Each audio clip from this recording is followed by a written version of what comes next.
입니다. 그래서 이 음부라는 이 하데스라는 것은 가장 먼저는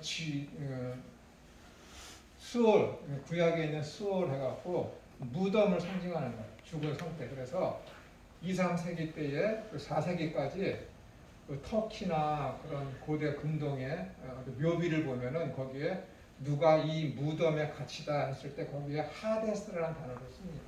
죽은 상태를 얘기해요. 무덤을 얘기해요. 죽은 상태.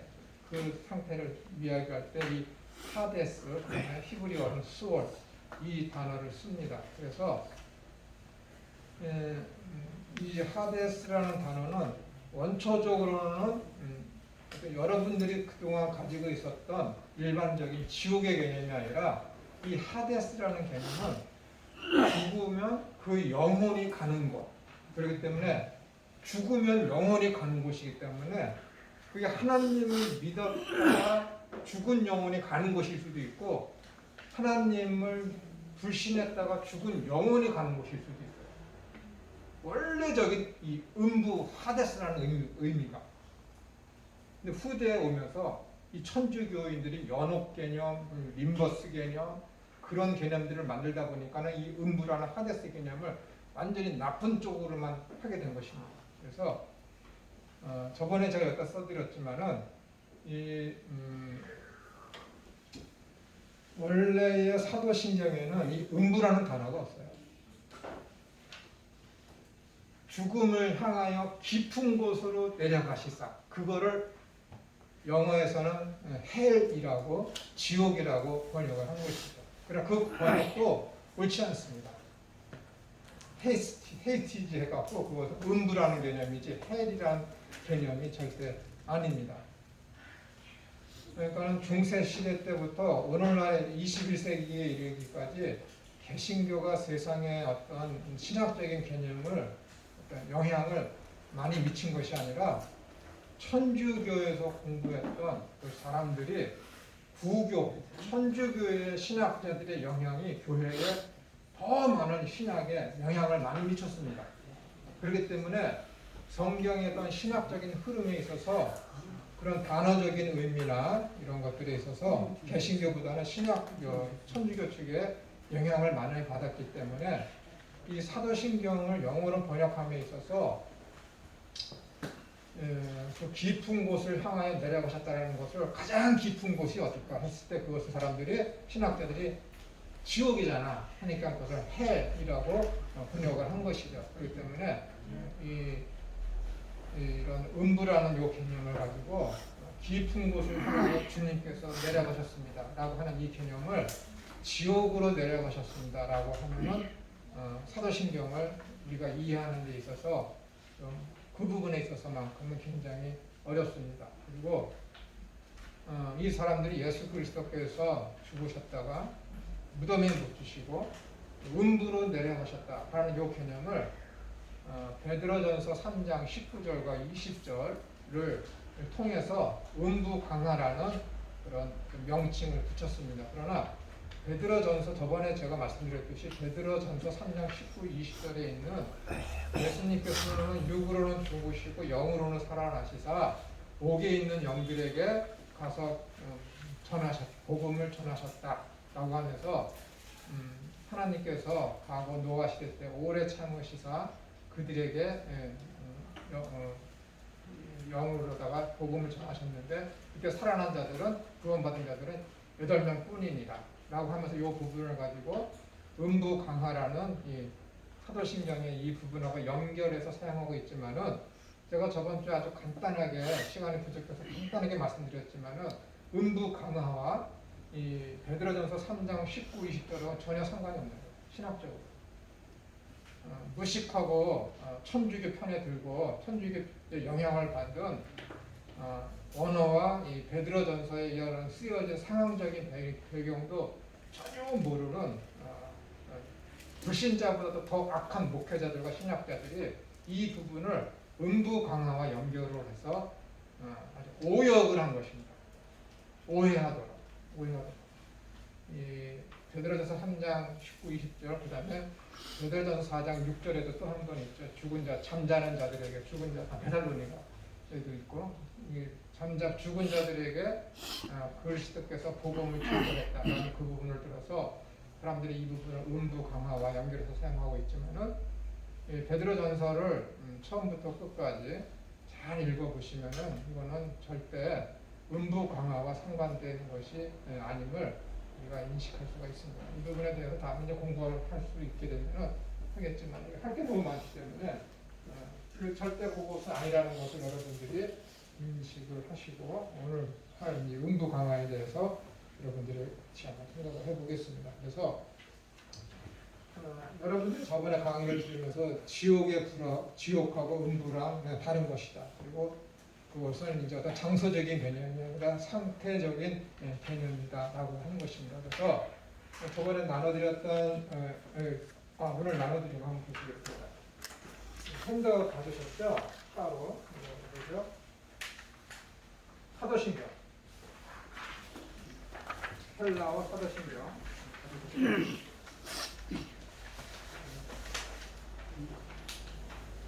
여섯 번째 위에서 여섯 번째를 보시면 아래로 위에서부터 쭉 내려가셔서 여섯 번째 보시면은 아포톤 테크론 이렇게 되어 있죠. 아포톤 테크론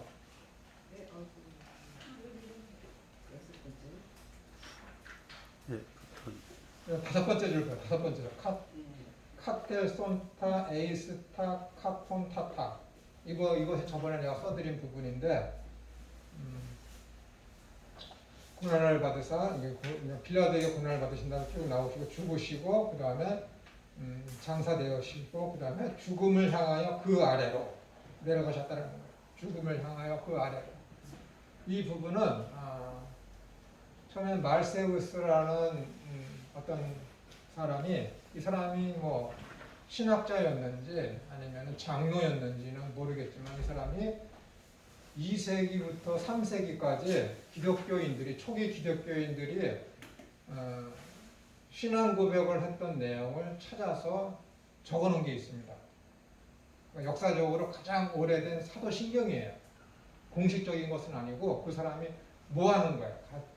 그 당시에 2세기 동안에 100년부터 200년 곧 200년 넘어서까지 이 기독교인들이 신앙을 고백하는 그 내용을 다 찾아서 적어놨습니다. 근데 거기에는 이 구분이 없어요. 주님께서 음부에 내려가셨다는 이 구분이 없습니다. 없어요. 그리고 한참 후에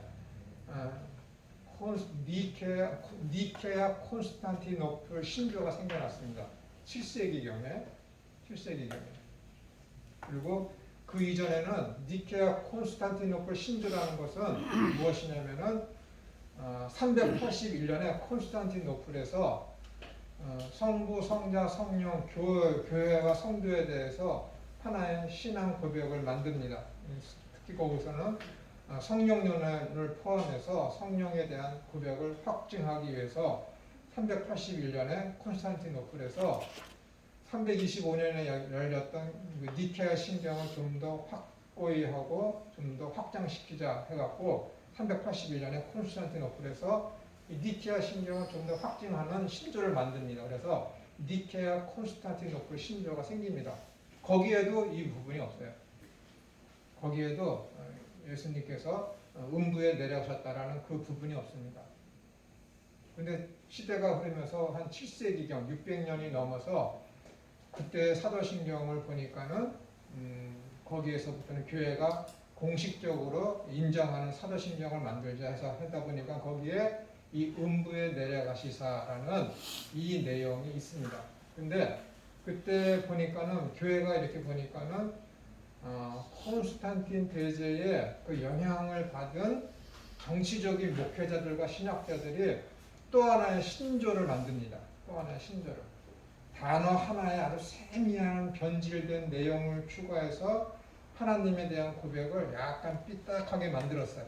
그것을 수정하기 위해서 콘스탄티노플 니케아 신경 그거를 확고히 하기 위해서 다시 한번 교회가 모여서 670몇 년에 우리가 지금 가지고 있는 사도신경을 그때 만든 거예요.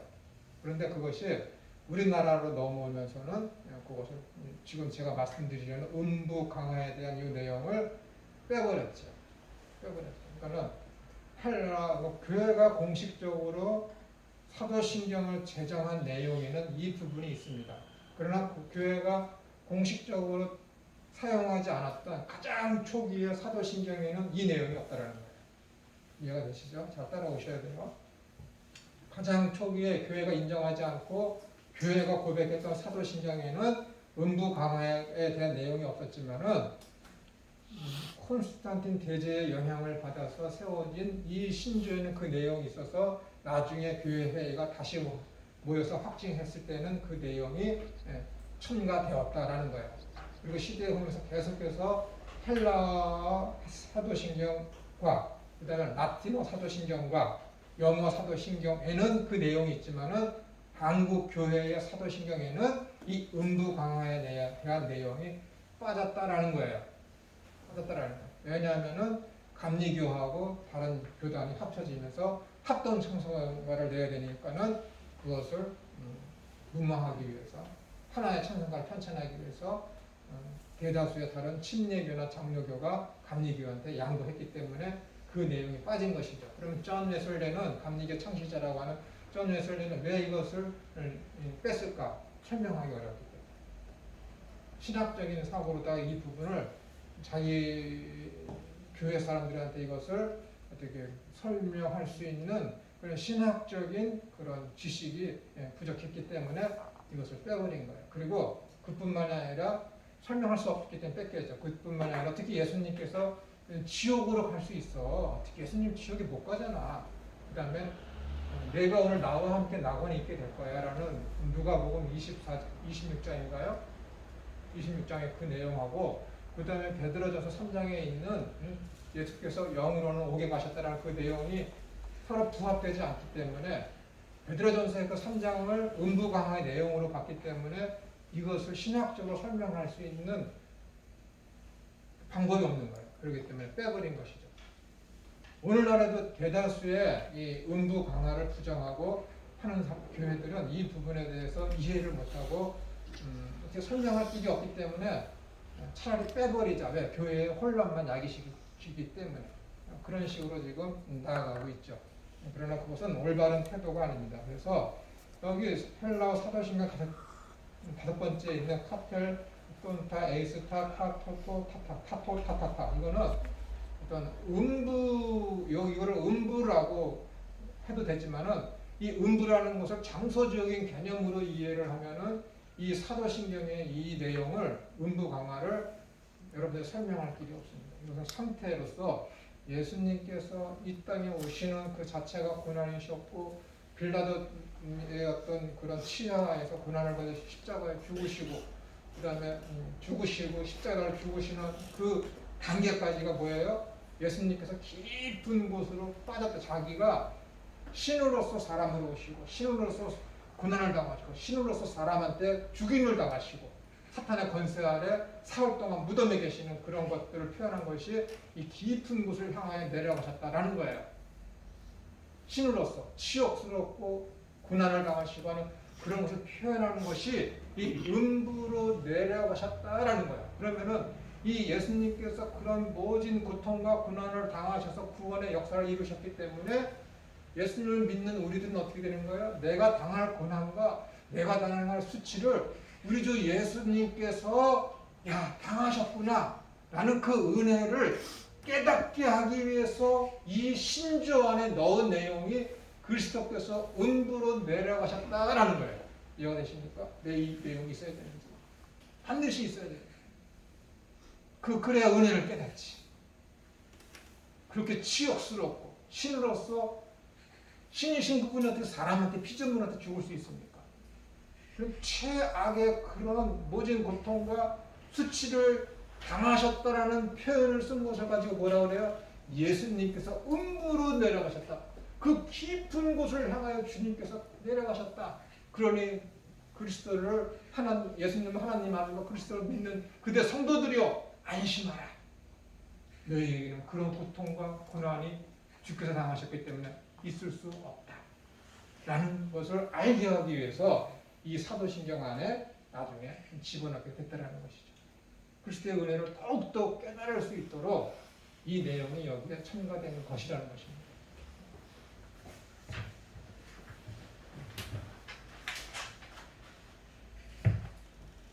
그럼 이제 음부 강화에 대해서 여러분들하고 한번 살펴보겠습니다. 8쪽. 오늘 나눠드린 8쪽. 저번에 나눠드린 것에는 아마 이제 4쪽부터 있을 거예요. 음부가 장사 진행받으시고 음부에 내려가서 여자의 후손으로 오신 예수 그리스도께서는 앞장에 이제 7쪽까지는 성육신과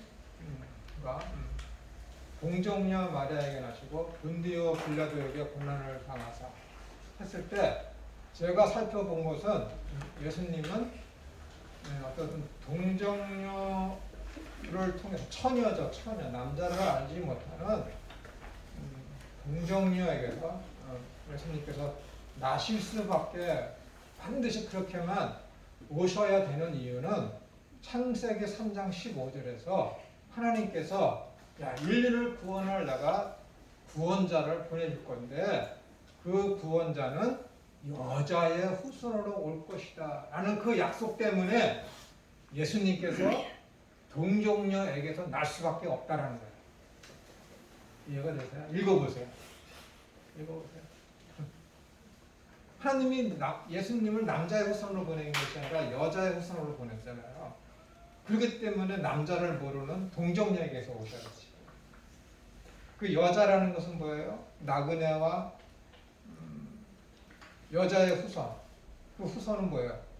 과부의 아들, 과부의 자식. 그걸 여자의 후손이라잖아요. 아버지가 없는 엄마의 자식, 과부의 자식. 그러니까는 성경시대 때 고아와 나그네와 과부는 사회적인 약자, 도움을 받아야 될 자를 상징하는 지배계층이었어요. 그러니까 신분들이었죠. 그러니까 예수님은 그렇게 여자의 후손으로서 나약한 존재로 이 땅에 오셨다라는 거예요.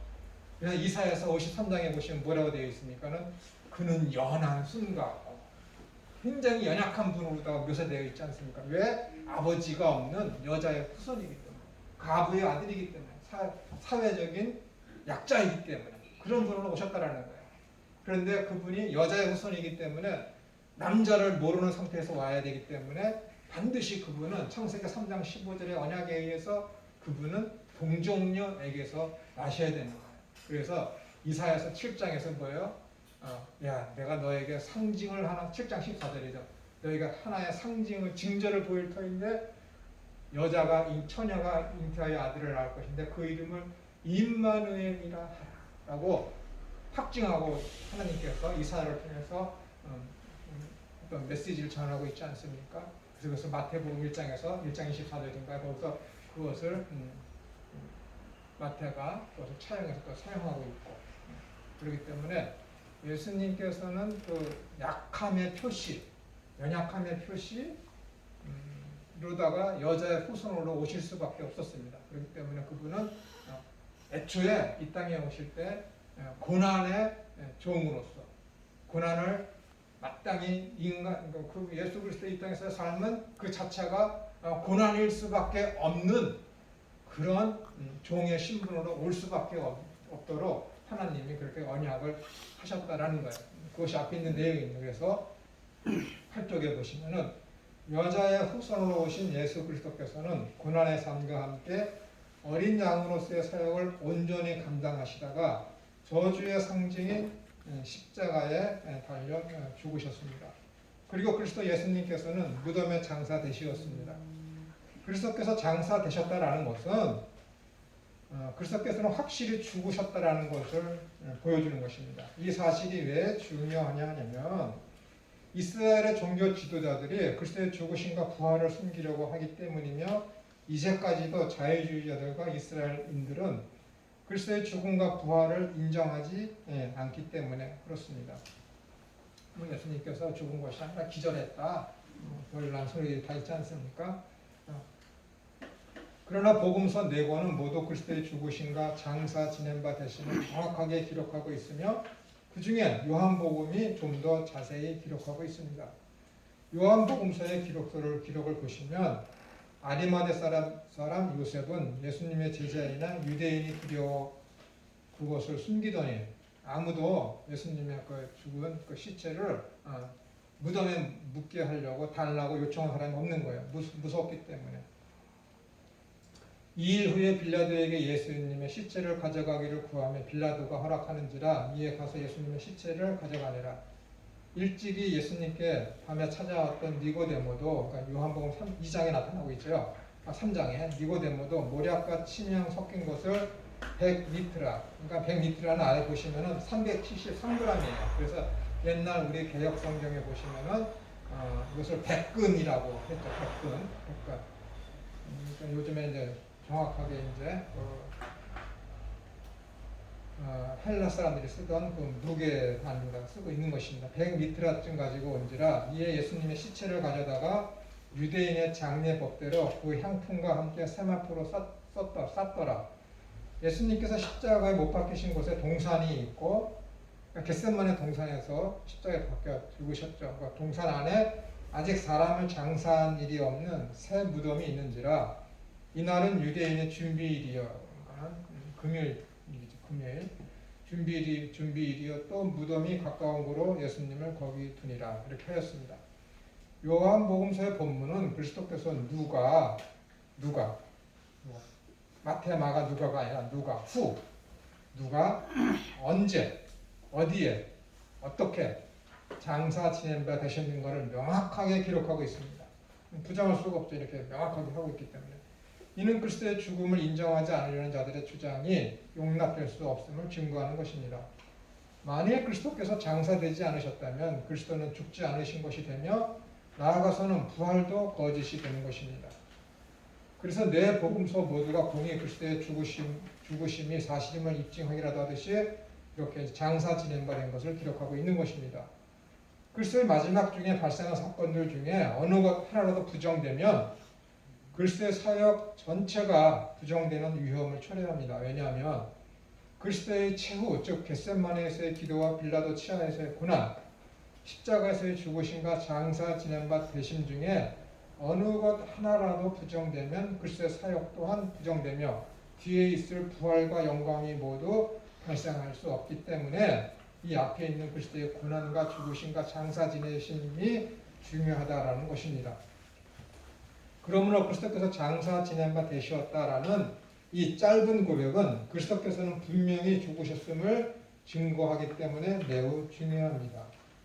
왜 이렇게 예수님께서 십자가에 달려 죽으셨으면 당연히 장사 지내는 건데 무슨 또 장사 지낸 바 됐다라는 말을 못 들었을까라고 생각하는 분들도 있잖아요. 분명히.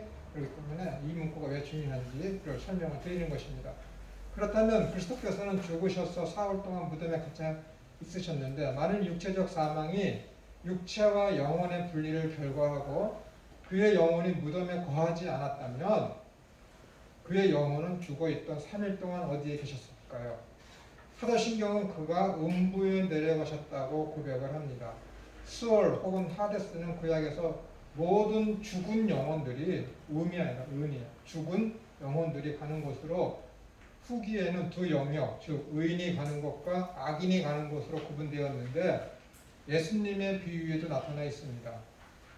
그러나 오늘날의 대부분의 개혁파 학자들은 스월과 하데스를 영역으로 보지 않고 상태로, 고난받는 상태, 죽은 상태로 이해하고 있습니다.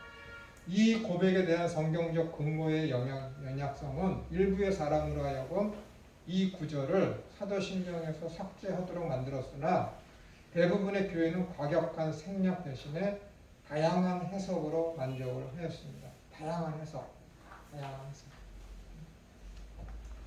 사후 영혼이 가는 장소에 대하여 누가복음 23장 43절과 베드로전서 3장 18절 20절은 모순되는 것처럼 보입니다. 그러니까 누가복음 23장 43절은 내가 오늘 나와 함께 나관에 있게 되리라 하는 것이고 베드로전서 3장 18절 20절은 예수님께서 옥에 가셔서 그들에게 회릭성 복음을 전파했다라는 것이죠. 예수님은 회개한 강도에게 오늘 네가 나와 함께 낙원에 있으리라 대답하였으나 베드로는 그가 육체로는 죽임을 당하시고 영으로는 살리심을 받으셨으니 저가 또한 영으로 옥에 있는 영들에게 전파하십니다. 그들은 전에 노아의 날 방주 예비할 동안 하나님이 오래 참고 기다리실 때에 순종치 아니하던 자들이라고 설명하였습니다. 웨인 그루뎀이라는 학자는 이 구절이 그리스도의 죽음 기간의 사건이 아니라 노아 시대에 영으로 말씀하셨다는 의미로 이해하여 음부 강화를 부정하였으나 그는 오래전에라는 언급을 간과하는 잘못을 범하고 있습니다. 특히 이것이 후에 부활한 주님으로부터 들었을 수 있는 사실 보도이기 때문에 그와 같은 무시는 용납할 수가 없습니다. 예수님께서 옥에 있는 영들에게 내려가셔서 복음을 증거했다라는 이것을 부정해서는 안 된다라는 거예요. 이건 제 글이 아닙니다. 참고로. 제 글이 아닙니다. 존 칼빈은 이 구절의 삭제를 강력히 반대하면서 이 구절은 우리 구원의 총체를 이해하는 데 얼마나 중요한지 모릅니다. 만일 이 구절을 삭제하면 그리스도의 대속적 죽음이 주는 은택의 많은 부분을 상실하게 될 것입니다. 제가 조금 전에 시작하면서 말씀드렸죠. 이 구절이 왜 필요한지에 대해서 우리나라의 개혁신학교단은 2009년 이후 천천히 예수 그리스도의 음부 강화 또는 지옥 강화에 대한 논의가 시작되고 있으나 아직도 미미한 상태에 머물러 있고 그나마 일부 학자들 간에도 의견 일치가 되지 않아 관심 있는 성도들조차도 혼란에 빠져 있는 것이 사실이며 이러한 문구가 사도신경에 포함되어 있는지조차도 전혀 모르는 성도가 대부분입니다. 이 문구에 대하여 가장 관심 있는 저명한 학자의 글을 통하여 본 강의를 하고자 합니다. 이정석 교수 돌아가신 제 스승인데 그리스도는 음부에 내려가셨는가라는 그 책 미주 크리스천 신문에서 있었던 것을 제가 발췌를 한 것입니다.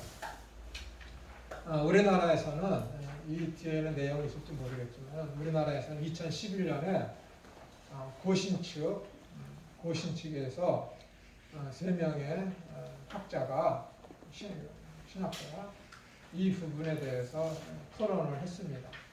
했다기보다도 우리 대한민국의 개신교회도 이 음부 강화에 대한 신앙 고백을 사도신경에 넣어서 고백을 하자라고 하면서 그 타당성을 말하기 위해서 3명의 학자가 신문에도 기고를 하고 세미나도 열고 그래서 많이 알리려고 했습니다. 그래서 우리나라에서 유일하게 개신교 측에서는 이 고신 측에서 사도신경에 이 문구를 넣어서 아마 고백을 하고 있는 것으로 알고 있습니다. 그분들이 쓴 여러 가지 글도 있지만은 다 맞는다고는 그렇다고 또 저하고 맞지 않는다고 해서 저만 옳고 그분들이 좀 틀리다라고는 할 수가 없습니다. 그러니까 점점 앞으로 시간의 흐름에 따라서 이 연구를 많이 할수록 이 부분에 대해서 좀 더 명확한 해답이 명쾌하게 나올 것이라고 봅니다. 그러나 종교개혁자들도 그 이후부터 지금까지 이르기까지 모든 교회가 개신교 측에서 이 부분에 대해서 다들 공히 인정하고 고백을 하고 있는데 세계에서 유일하게 대한민국 개신교만 이것을 고백하고 있지 않다는 사실입니다. 사도신경은 신조 중의 신조로서 좀 쉬었다 할까요? 네, 30분이 하겠습니다.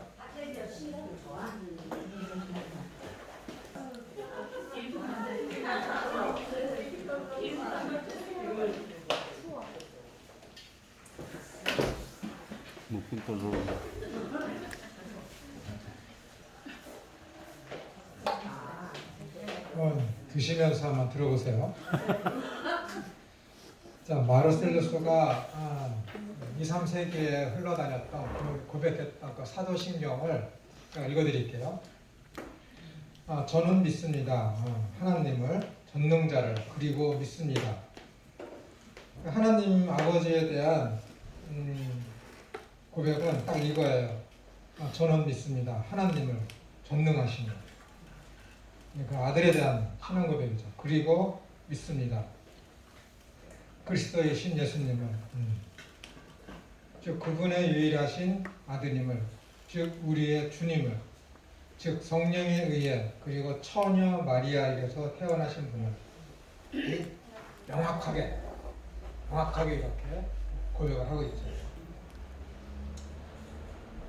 즉 본디오 빌라도 아래에서 십자가에 못 박히신 그리고 장사되시는 분을, 이렇게 이제 그리스도에 대한 고백을 끝을 냅니다. 그 다음에 세 번째, 예수님에 대한 고백이죠. 그리고 셋째 날에 죽은 자들로부터 살아나신, 하늘로 올라가신, 그리고 아버지 우편에 앉아 계시는 분을, 거기로부터 그분은 살아있는 자들과 죽은 자들을 심판하러 오십니다. 이제서 이제 성령님의 고백이 또 있습니다. 그리고 믿습니다. 그러니까 성부, 성자, 성령에 대한 고백을 파트가 나눠질 때마다 나는 믿습니다. 나는 믿습니다. 나는 믿습니다. 그러니까 아주 정확하게 무엇을 믿는지에 대해서 고백을 하고 있죠. 그리고 믿습니다. 그 거룩한 성령님을. 저는 인정합니다. 거룩한 교회를. 죄들의 용서를, 몸의 부활을, 영원한 생명을. 이것이 가장 초창기에 교회들이 고백했던 사도 신경입니다. 그 다음에 이제 콘스탄티노플 때, 그때 이제 했던 것은 약간 왜곡된 것이기 때문에 좀 넘어가고, 지금 우리들이 하고 있는 원래적인 사도신경을 제가 읽어드리겠습니다. 저는 믿습니다. 아버지 하나님 아버지를, 전능하신 분을, 하늘과 땅의 창조자를. 이때서야 비로소 천지 창조에 대한 그런 고백을 합니다. 그 다음에 두 번째, 저는 믿습니다. 예수 그리스도를, 그분의 유일하신 아들을. 우리나라 성경에는 그 외아들 그렇게 되어 있잖아요. 그 외아들. 그러면 그 외아들이 예수 그리스도 그 자체, 그 외아들인지 아니면 하나님의 아들로서 그의 외아들인지 그걸 몰라요. 우리나라 성경은. 이거 갖고 싸우는 사람이 있어요. 자들이 그의 아들이다 아니면 그 외아들이다. 그것 갖고 모호하게 하기 때문에. 근데 원어를 보면은 그분의 유일하신 아들. 그분 하나님 유일하신. 즉 우리의 주님을, 즉 성령에 의해 잉태되신 분을, 처녀 마리아에게서 태어나신 분을, 본디오 빌라도 아래에서 고난당하신 분을, 십자가에 못 박히신 죽으신 그리고 장사되신 분을, 가장 깊은 곳들로 내려가신 분을, 셋째 날에 죽은 자들로부터 살아나신 분을, 하늘로 올라가신 분을, 전능하신 하나님 우편에 앉아 계시는 분을, 거기로부터 살아있는 자들과 죽은 자들을 심판하러 오시는 분을, 이렇게 해서 이제 그리스도에 대한 고백을 합니다. 그다음 세 번째, 나는 믿습니다. 그 거룩한 성령님을 나는 인정합니다. 예수 그리스도께서 머리이신 거룩한 전체 교회를, 성도들의 교제를, 죄들의 용서를, 몸의 부활을, 영원한 생명을. 아멘. 위대하지 않습니까? 달라요. 우리들이 지금 고백하고 있는 그건 내용은 다르지만 전해져, 이렇게 우리가 이제 원문을 번역을 해서 우리가 이렇게 이제 하게 되면은 좀 더 마음에 와닿는 것이 다르죠. 정확하게 하나님 아버지에 대한 때 처음에 시작하는 것이 나는 믿습니다. 그리스도에 대한 고백을 할 때도 나는 믿습니다. 성령님에 대한 고백을 할 때도 나는 믿습니다. 그러나 성도와 교회에 일어날 일에 대해서는 나는 인정합니다. 신뢰합니다. 정확하게 이렇게 하고 있죠. 이들의 신앙 고백은 우리처럼 이렇게 주일에 모여서 사도들의 가르쳐 주신 신경으로서 고백을 하겠습니다. 그래서 그냥 총알 따발총 쏘듯이 하는 게 아니라 하나하나 그 단어의 의미를 가지고 정확하게 그들이 고백을 했다라는 것이죠.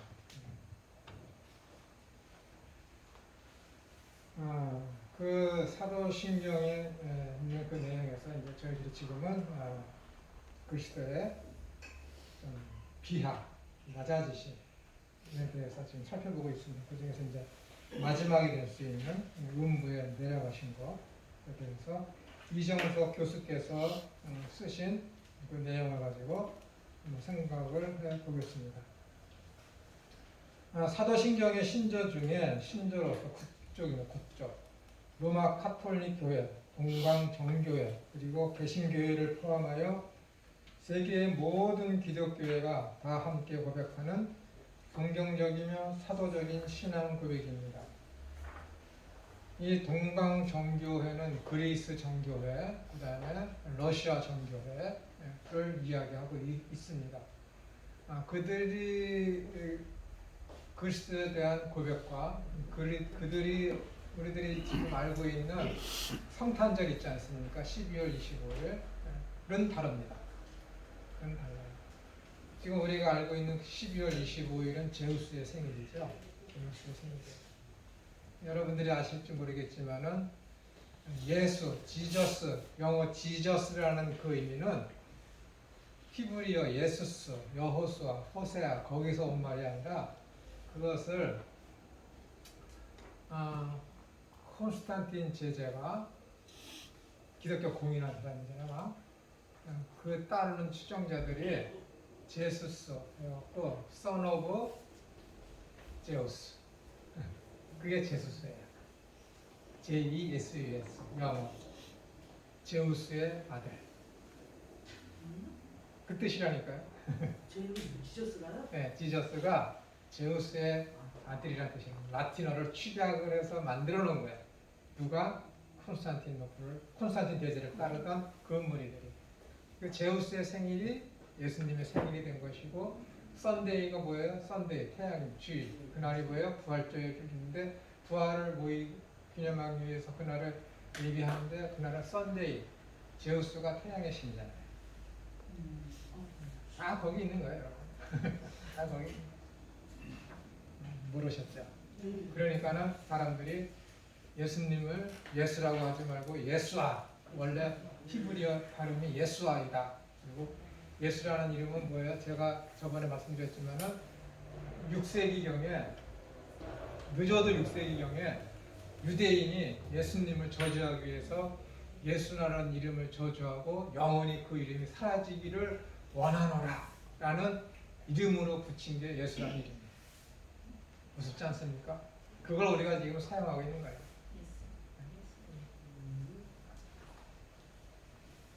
그러니까는 이 사실을 알고 있는 역사적으로 예수님의 이름에 대해서 여호와의 이름에 대해서 이 사실을 알고 있는 유대인들이 그 이름을 회복하자, 근래적인 이름을 쓰자라고 하는 거예요.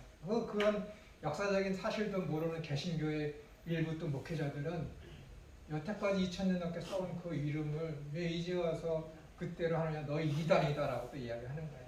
자기의 무식성을 들춰내는 거죠. 뭐 남을 비판하려고 그러면은 좀 공부 좀 해보고 그래야 되는데 자기의 감정과 지금까지 내가 알고 있던 지식하고 이게 안 맞는다고 그냥 무조건 그것을 이단이라고 하면은 무식이 드러나는 것이죠. 그리고 얼마 전에 이제 중앙대 인문학 교수를 만났는데 자기는 학교에서 강의하는데 인기가 굉장히 좋대. 그 비결을 알려주겠대. 그래서 뭔데요? 그랬더니 김 교수하고만 반대로 하면 된다. 그래서 도저히 이해가 안 되더라고요. 뭔데? 그랬더니 5분 늦게 들어가고 5분 일찍 나오네. 강의 시간에. 그러면은 다음 학기는 학생들이 점수 먹이면은 높은 점수 있어갖고 학교에서 교무처에서 무슨 말을 안 한대. 교수님은 참 인기가 좋다고 명강의 하신다고.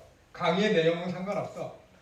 5분 늦게 들어가고 5분 일찍 나오는 거야. 그 50분 강의를 40분 한다. 저보고 그렇게 하라 그러더라고요. 그 사람은 잘 먹고 잘 살다고 그랬지. TV에도 나오는 사람이에요.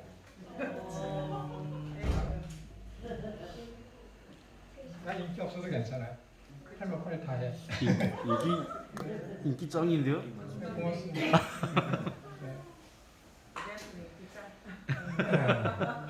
그다음 따라서 이 세 개의 신조는 웨스트민스터 신조나 루터교의 일치 신조 등과 같은 교파 신조와 달라서 사도신경의 거부는 정통적인 기독교 회로부터의 탈퇴로 간주되어 이단으로 정죄되는 무서운 결과를 초래합니다. 그러니까는 안산홍이나 뭐 신천지 같은 데는 이런 걸 고백을 안 하죠. 사도신경을 고백을 안 합니다. 근데 이 신천지가 왜 무서우냐면은 고백을 안 하다가도 어떤 한 사람이 성경책을 가지고 그 신천지 교회에 처음 들어가잖아요. 그럼 이 사도신경을 한다라는 거예요. 그 한 사람 잡기 위해서, 속이기 위해서. 제가 한번 당했잖아요.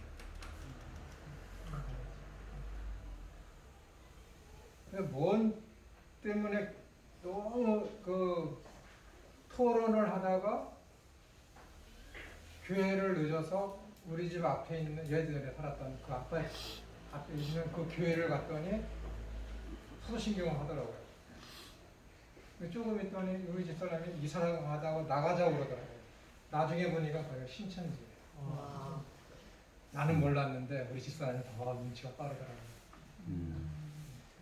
나 하나 때문에 그 신천지가 신앙 고백을 하더라고요. 얼마나 친절한지요. 네. 이러한 이유로 심지어 사도신경의 일부를 문자적으로 불신하는 자유주의적인 교회도 이를 거부하지 않고 자기들의 신학적 해석을 달리한 채 사도신경을 여전히 고백하고 있습니다. 여러분 사도신경 강의를 듣거나 교회에서 설교를 들어보신 적 있으십니까? 전체 내용을 하셔야 돼요. 들으셔야 되고 안 되면 책을 사셔서 꼭 읽어 보시기라도 하셔야 됩니다. 제가 일전에도 신론 공부할 때 어떤 목사님이 30년을 한 교회에서 설교하면서 삼위일체에 대한 설교를 한 번도 못했다고 하지 않았습니까? 왜? 자기가 모르니까. 자기가 모르니까. 주기도문에 대한 설교도 처음부터 끝까지 안 하시는 분들이 대부분이에요. 하물며 성경에 이렇게 따로 떨어져 있는 이 사도신경에 대한 이런 설교를 어느 목사님이 감히 하겠습니까? 그러는 거예요. 목사님들이 실력을 키워야 되는데 어떻게 하면 이벤트성 예배의 중심을 가지고 어떻게 하면 사람들 많이 모을까요? 그런데 혈안이 되어 있기 때문에 이런 언론적인 진짜 필요한 이런 영혼의 어떤 이런 갈급성들을 채워주지를 못하고 있죠.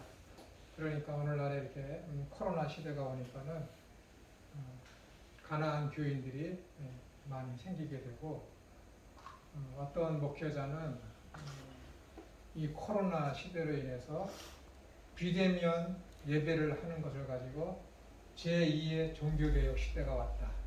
이게 제2의 종교개혁이다. 이렇게 이야기하죠. 그러니까는 그 말에 반대하는 어떤 목회자는 그러면은 문재인 대통령이 종교개혁자냐. 그렇게 이제 또 이야기하기도 하고. 모르니까. 저마다 이런 시대에 한마디씩 해갖고 자기 말이 맞으면 빵 터져서 유명해질 수 있으니까는 저마다 한마디씩 하는 거죠. 그러니까 이거는 자유주의자들도 이런 사도신경을 고백을 한다라는 거예요. 전체 내용. 교회사적으로 자기들의 신학과 배치되는 사도신경의 일부를 수정 혹은 삭제하려는 노력이 있었으나 성공하지 못하였습니다. 왜? 이렇게 교회가 하나됨을 표시하는 신조이기 때문에 교회가 이것을 아주 강력하게 붙잡고 있기 때문에 그렇습니다. 19세기 독일에서 자유주의 신학이 바로 되면서 사도신경에서 동정녀 탄생의 구조를 제거하려는 운동이 강력히 일어났으며 오늘날에도 여성 신학의 영향으로 하나님 아버지 구조를 수정하자는 주장이 대두되고 있습니다. 그러나 지금까지 일시적인 호응은 있었으나 사도신경의 수정이나 삭제는 세계 교회에 의해 거부되어 왔습니다. 그러니까 해방 신학이 뭐 우리나라에서도 있었고 뭐 여성 신학, 뭐 아프리카 신학, 아프리카 신학이라는 건 흑인 신학을 이야기하는 것이죠. 흑인 신학, 우리나라에서는 그 해방 신학이 민중 신학이라는 이름으로 들어와서 민중 신학 이렇게 되어 있지 않습니까? 그래서 이런 그런 여러 가지 그런 신학 운동들을 펴면서 이 사도신경에 대한 해석을 좀 다르게 하자. 특별히 여성 신학에서는 하나님이 영이신데 어떻게 남자에게 붙여지는 호칭인 아버지라는 호칭을 쓰냐. 그래서 하나님 어머니라고 이름을 쓰자. 그렇게들 이야기하고 있죠. 그 다음에 흑인 아프리카 신학에서는 예수님이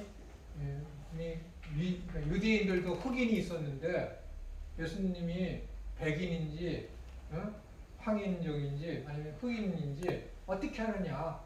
예수님도 흑인일 수 있다.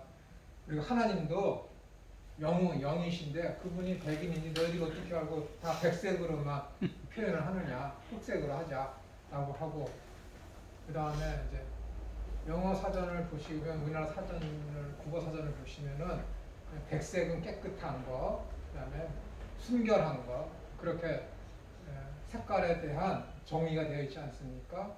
그러나 흑인들은 그걸 굉장히 싫어하죠. 흑색은 어두움, 무서움, 공포, 죄, 죽음 그런 식으로 표현되는 게 흑색이니까는 그런 색깔에 대한 정의를 흑인 신학에서는 하지 말자. 흑인 운동하는 사람들은 그런 걸 하지 말자. 그렇게 이야기하고 있습니다. 철학이 어떻게 되느냐에 따라서 어떤 신학이 어떻게 되느냐에 따라서 그런 것들을 주장하는 것이 아주 각양각색으로 드러나고 있습니다. 이렇게 일반적인 사회에서도 하물며 이 신앙, 이 영적인 이 문제, 모험 이런 것들에 대해서 사람들이 해석을 할 때는 이 사도신경을 고백을 하면서도 여기 계신 분들도 각자 아는 지식에 따라서 사도신경을 받아들이는 그 내용에 차이가 있을 수 있습니다.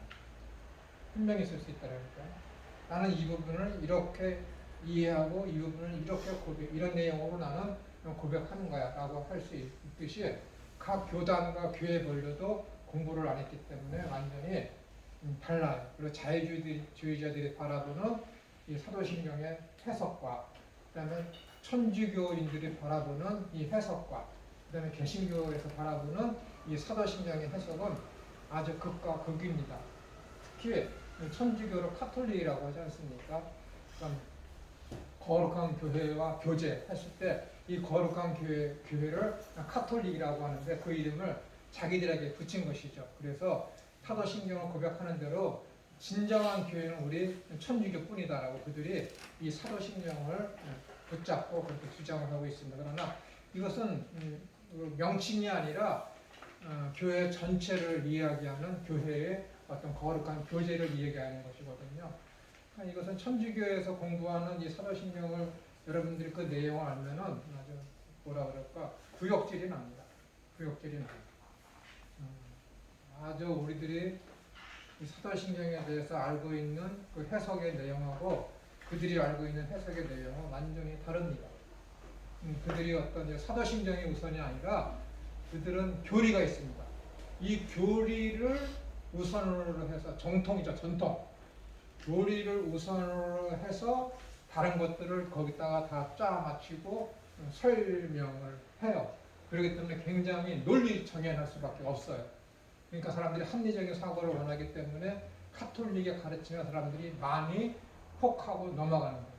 여러분들이 인터넷에서 이렇게 보시고 사도신경의 역사나 그다음에 개신교하고 천주교에 비교하는 그런 내용을 어떤 천주교에 있는 신부들이 쓴 글을 보시게 되면 깜짝깜짝 놀라게 될 거예요. 이 부분에 대해서 이 사람들이 이렇게 생각하고 있거나 우리랑 이렇게 다르다는 것들을 여러분들이 알고 있을 것입니다. 알게 될 거예요. 그리고 특별히 이 종교개혁에 관해서는 그들이 아주 기독교 개신교를 아예 원수처럼 취급하고 이단으로다가 그들이 우리를 개신교를 이렇게 이제 치부해 버립니다.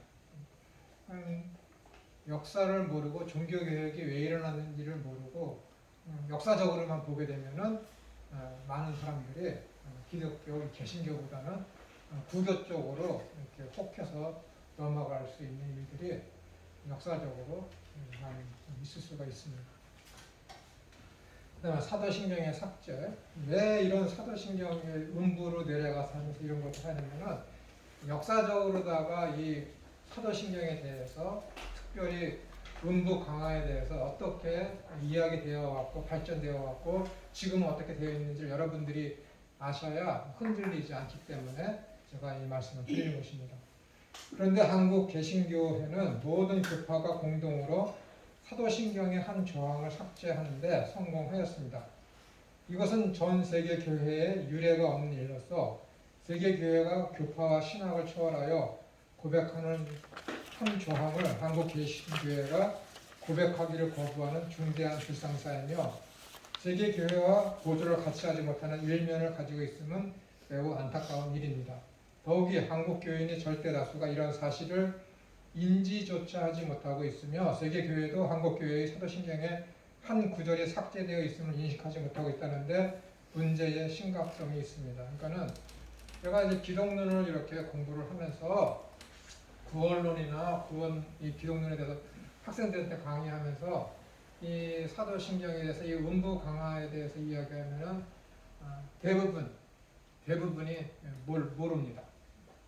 아 그런 게 있었습니까? 라고 하면서 대부분이 몰라요. 여러분들도 많은 분들이 모르셨으리라고 생각을 합니다. 좀 안타까운 일이죠.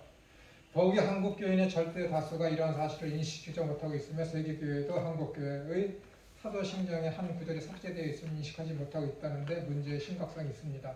나아가 이 구절을 삭제해야 될 분명한 신학적 이유도 없이 일종의 사고와 같이 삭제되어 한국적 신학의 문제도 아니며 이에 대한 신학적 변증도 연구도 없기 때문에 한국교회 지도자들이 국제교회 회의나 외국 교회에 가서도 사도신경을 고백할 때는 아무 문제 없이 이 구절을 고백하면서도 이를 회복하려는 조치를 취하지 않고 있음은 매우 애석한 일입니다.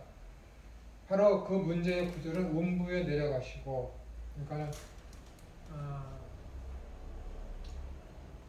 라틴어로다가는 이렇게 되어 있습니다. Descendit ad inferna. 인페르나가 헬이냐 아니면 헤스티지냐라는 거예요. 헬은 아닙니다. 음부라고 해야지 지옥이 아니에요. 헬이 아니거든요. 그러니까 영어 쓰는 사람들도 음부와 지옥을 같은 입장으로 봐서 그냥 헬이라고 했던지 아니면 천주교의 강력한 영향으로 인해서 영어권에서 이것을 대부분 헬이라고 번역하고 있는지는 모르겠습니다. 사도신경 원문에는 십자가에 못 박혀 죽으시고 장사되어 음부에 내려가셨다가 사흘 만에 죽은 자 가운데서 살아나시며 이건 뭐예요? 마르셀루스가 최초에 수집했던 그 사도신경에서의 그것을 따온 것이 아니라 교회가 6, 7세기에 공히 인정했던 그 사도신경을 번역한 거죠. 그렇죠? 제가 말씀드렸던 거.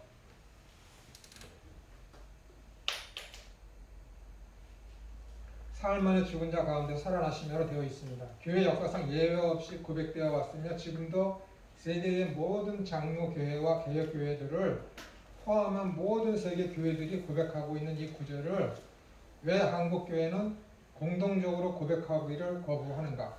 일찍이 1938년에 박형룡 교수도 이 문제를 지적하였으며 최근에 김영재 교수는 이 구절을 삭제한 이유가 아마도 설명이 곤란해서 슬쩍 빼버렸는지 아니면 문자적 번역을 피하여 의역한 것이라고 추측하였습니다. 그러니까 역사적인 연구가 없으니까 이런 말을 하는 거예요. 그러나 보다 역사적인 설명은 김용준 목사가 1963년 기독교 사상지에 2회 연재한 사도신경의 개혁의 필요성이라는 논문에서 발견이 됩니다. 그는 한국교회의 초기 문서들을 분석한 결과 이 구절의 삭제가 감리교회의 영향에 의한 것임을 발견하였습니다. 1894년 언더우드 선교사의 사도신경 번역판이나 1905년 장로교 선교사 협회에 의해서 번역한 사도신경에는 이 구절이 들어있는 반면에 1897년과 1902년 그리고 1905년에 번역된 감리교회의 사도신경에는 한결같이 이 구절이 삭제되어